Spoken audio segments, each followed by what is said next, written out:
Good morning students, welcome back to your video lecture sessions. कैसे हैं आप सब? Welcome back. बहुत टाइम बाद वीडियो आ रहा है। बीच में आपके एग्ज़ाम्स थी, फिर थोड़ी छुट्टियां चल रही थी, तो आप फिर से पढ़ाई स्टार्ट करते हैं रेगुलर बेस पे। हम आज बात कर रहे हैं चैप्टर नंबर 5 स्टैंडर्ड 7 की, हीट, जो हमने स्टार्ट कर दिया था। हमने हीट में देखा था हाउ कोल्ड या हाउ हॉट होता है, फिर हमने टेम्परेचर के बारे में पढ़ा था। हमें किसी सेट स्टैंडर्ड की ज़रूरत होती है अगर किसी चीज़ को मेजर करना होता हो कि भाई ये कितना गर्म है, तो उसके लिए हमें एक ऐसी स्टैंडर्ड चीज़ चाहिए जिसके सामने हम उसे कंपेयर कर सकें, राइट, जिसे हम टेम्परेचर स्केल कहते हैं। फिर उस टेम्परेचर को यूज़ कैसे करना है वो हमने देख लिया था। एक अपर फिक्स्ड पॉइंट होता है, एक लोअर फिक्स्ड पॉइंट होता है, लोअर 0 होता है और अपर 100 होता है, जो हमने एक स्टैंडर्ड स्केल यूज़ किया था, राइट। अब हम बच्चों आगे बढ़ते हैं नेक्स्ट टॉपिक में कि इस स्केल को हम यूज़ कैसे करते हैं दूसरी चीज़ों का टेम्परेचर नापने के लिए, राइट। तो उसके अंदर हमारे पास 2 स्केल्स है टेम्परेचर नापने के लिए। हमारे पास डिफरेंट 2 अलग अलग स्केल्स है। कौन कौन सी है? तो पहली है फ़ारेनहीट और दूसरी है सेल्सियस। पहले सेल्सियस के बारे में देख लेते हैं बच्चों। On Celsius scale melting point is taken as 0 degree Celsius, right, जो लोअर फिक्स पॉइंट होता है टेम्परेचर का, राइट। और सेल्सियस स्केल में कौन सा होगा? 0 degree and boiling point of water is taken at 100 degree. अब हम यहाँ किसको स्टैंडर्ड रखेंगे?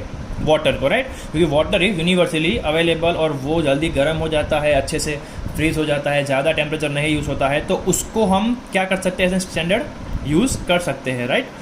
तो वाटर को हम स्टैंडर्ड लेंगे तो उसका जो मेल्टिंग पॉइंट है 0 वो लोअर एंड रहेगा हमारा, और 100 जो है उसका बॉइलिंग पॉइंट वो हमारा अपर फिक्स्ड एंड रहेगा, राइट। अब 0 to 100 क्या होगा? अलग अलग पॉइंट्स मार्क किए होंगे, तो 2 पॉइंट का डिफरेंस कितना होगा? 1 डिग्री होगा, राइट। 0 to 100 मतलब 1 2 3 4 5 6 7 8 होगा, तो 0 से 100 लेके कितने डिवीजन होंगे उसके बीच में? 100 डिवीजन होंगे, और हर एक डिवीजन का कितना डिफरेंस रहेगा? The difference between 2 point is up to 1 degree. Got it? ये था हमारा सेल्सियस स्केल। अब आगे बढ़ते हैं फ़ारेनहीट की तरफ।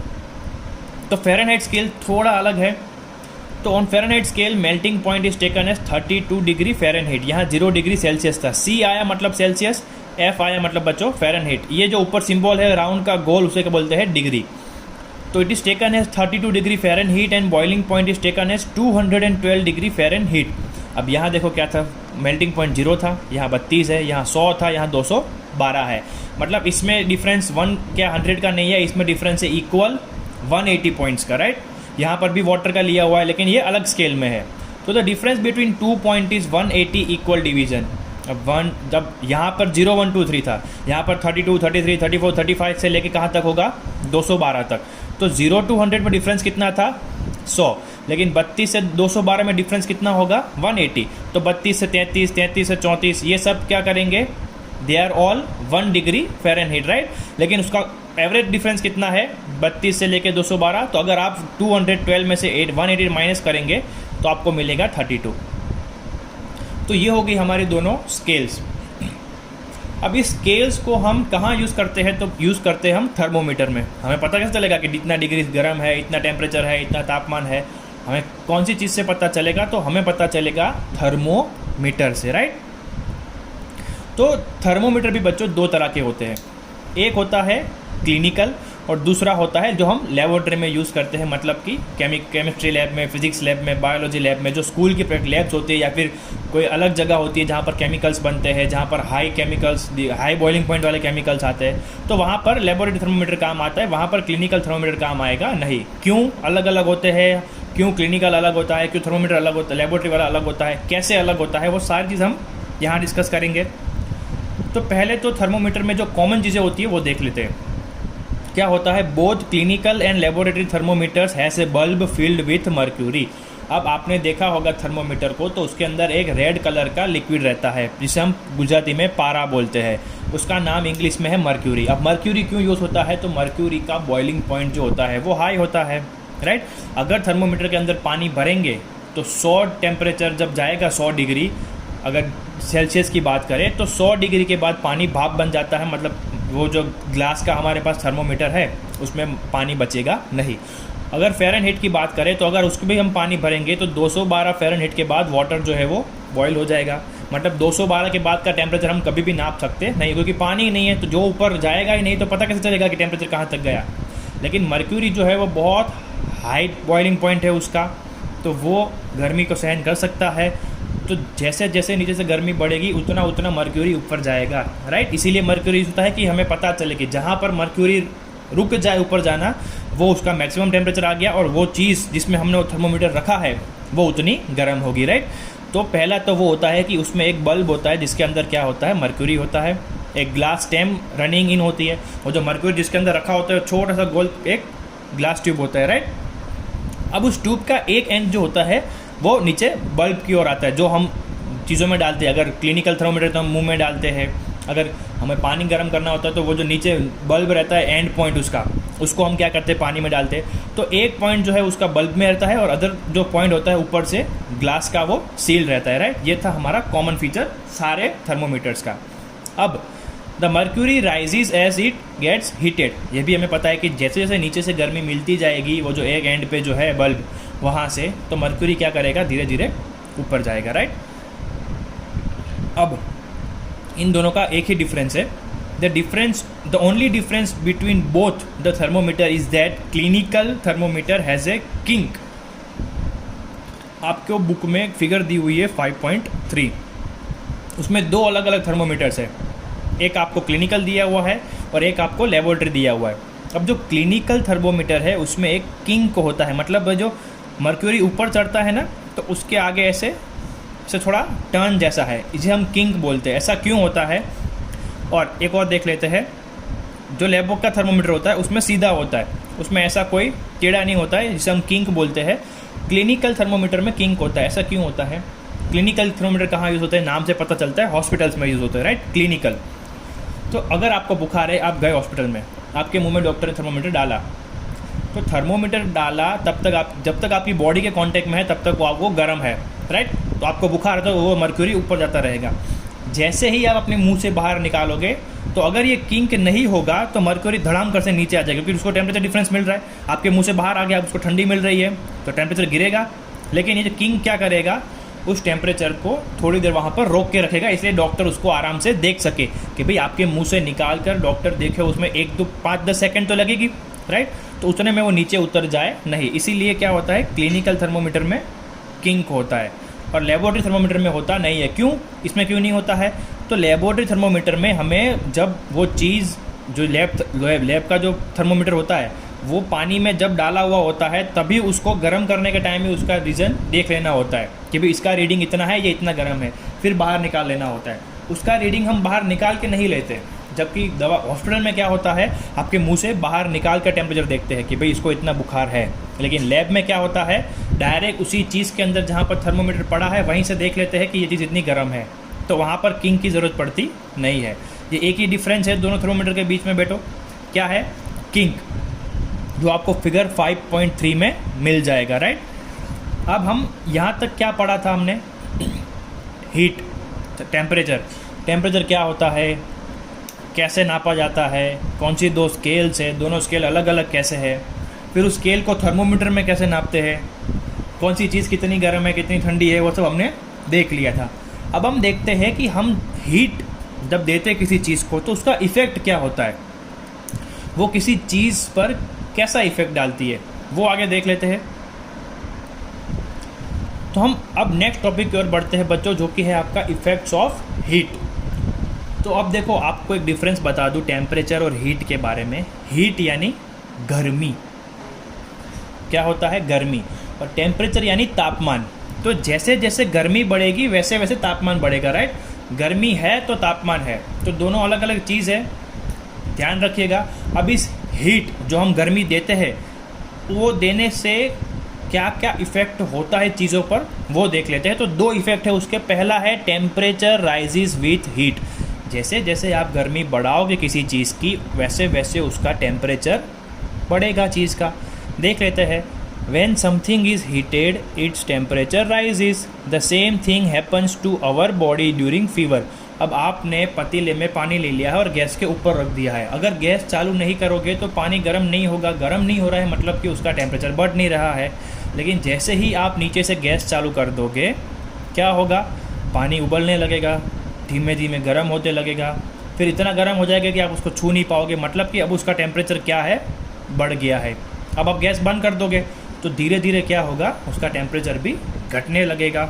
मतलब आपने गर्मी दी तो टेम्परेचर बढ़ा, आपने गर्मी हटा ली तो टेम्परेचर घट गया, राइट। तो पहली चीज़ हमें ये पता चल गई कि भाई व्हेन समथिंग इज़ हीटेड, जब किसी चीज़ को गर्म करते हैं इट्स टेम्परेचर राइजेज, राइट। हमारी बॉडी में भी यही होता है। अभी आपकी बॉडी नॉर्मल टेम्परेचर पे है, ज़्यादा गर्म भी नहीं है, ज़्यादा ठंडा भी नहीं है। लेकिन अगर आपको बुखार है, राइट, अगर आपको फीवर आता है तो क्या होगा, आपकी बॉडी गर्म हो जाएगी, आपकी बॉडी अंदर से बहुत ज़्यादा हीट प्रोड्यूस करेगी, जिससे आपकी बॉडी का टेम्परेचर ऊपर चला जाएगा।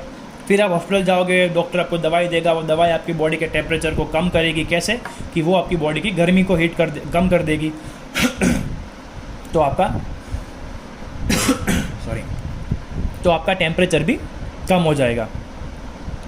अब the converse is that things gets cooled if temperature falls. Converse मतलब रिवर्स। अब आप गर्मी नहीं दोगे तो टेम्परेचर क्या हो जाएगा, अपने आप गिर जाएगा। तो ये था पहला इफेक्ट हीट का। अब दूसरा इफेक्ट पढ़ते हैं कि भाई गर्मी से सिर्फ टेम्परेचर बढ़ता है या नहीं, कि कोई और चीज़ भी होती है। तो बच्चों, गर्मी से एक और चीज़ होती है जिसका नाम है एक्सपांसन, मतलब कि चीज़ों का बढ़ना इन साइज, एक्सपांड होना, फूलना या फिर फैलना बोल सकते हो, राइट, हिंदी में। तो ये कैसे होता है, तो उसका एग्जांपल हमने अभी अभी देखा है थर्मोमीटर में। क्या देखा था वो भी देख लेते हैं कि we have already seen that the mercury in the thermometer expands और राइजेस व्हेन हीटेड। मर्क्यूरी जो थर्मोमीटर के अंदर पड़ा हुआ था, आपने उसको अपने बॉडी, आपने थर्मोमीटर अपने मुंह में डाला, अगर आपको फीवर है तो मर्क्यूरी क्या करेगा, ऊपर बढ़ेगा, मतलब कि उसका साइज़ बढ़ रहा है, राइट। वो तो नीचे एक ड्रॉप ही था, लेकिन जैसे ही गर्म चीज़ के कांटेक्ट में आया तो वो ऊपर बढ़ने लगा, तो वो क्या होने लगा है, एक्सपांड होने लगा है। मतलब कि जब किसी चीज़ को हम गर्मी देते हैं तो वो क्या होगी, एक्सपांड होगी, जो हमने अभी थर्मोमीटर में देख लिया। जैसे ही आप थर्मोमीटर बाहर निकालोगे तो वो अपने आप नीचे आ जाएगा, राइट। अब the extent to which they will expand depends on the type of material getting heated. अब देखो, जो चीज़ एक्सपांड होगी वो कितनी होगी, वो किसके ऊपर डिपेंड करता है कि आप कौन से मटेरियल को गर्म कर रहे हो। हमारे पास 3 टाइप के मटेरियल है, सॉलिड, लिक्विड और गैस, मैटर है, राइट। तो अब आप सॉलिड को गर्म कर रहे हो तो उस हिसाब से एक्सपांड होगा, आप लिक्विड को गर्म कर रहे हो तो वो उस हिसाब से एक्सपांड होगा, और अगर आप गैस को कर रहे हो तो वो उस हिसाब से होगा, राइट। तो सबसे ज़्यादा एक्सपांड होते हैं गैसेस। अगर आप गर्म करोगे तो गैसेस जो होते हैं सबसे ज़्यादा एक्सपांड होते हैं, जो आपने बलून में देखा है। वो जो सिलेंडर रहता है बलून का, जो है गैस भरने वाला, वो गर्म गैस होता है। जो थोड़ा गैस भी अंदर जाएगा तो बलून बहुत ज़्यादा फूल जाता है, राइट। तो ये आपको पता है कि गैसेस जो है वो सबसे ज़्यादा एक्सपांड होते हैं। उसके बाद लिक्विड, आपने आधा पतीला जो है वो पानी भर के रखा है गैस के ऊपर, और फिर आप गैस चालू कर दोगे तो थोड़ी देर बाद पानी जो है वो सब बाहर आ जाएगा, राइट, क्योंकि वो क्या हो रहा है, एक्सपांड हो रहा है, या फिर वो इवापोरेट हो जाएगा। और सबसे कम जो एक्सपांड होता है वो है बच्चों सॉलिड्स। अब इन एक्सपांसन को समझाने के लिए आपको आपके पेज नंबर 39 पे 3 अलग अलग एक्टिविटी दी हुई है। पहले आपको दी हुई है सॉलिड की, जहाँ पर एक आयरन रोड के बाजू में एक पेंसिल रखी हुई है, और एक साइड को गर्म करते हैं तो वो गर्म होकर जब दूसरी साइड पहुँचेगा तो पेंसिल अपने आप रोल हो जाएगी। क्यों? क्योंकि वो जो आयरन का रोड था जो ऐसे पड़ा हुआ था, राइट, वो थोड़ा बढ़ गया, तो पेंसिल जो इस पॉइंट पर थी वो क्या हो गई, रोल हो गई, राइट। मतलब वो थोड़ा ही होगा। अब उसके बाद है लिक्विड का।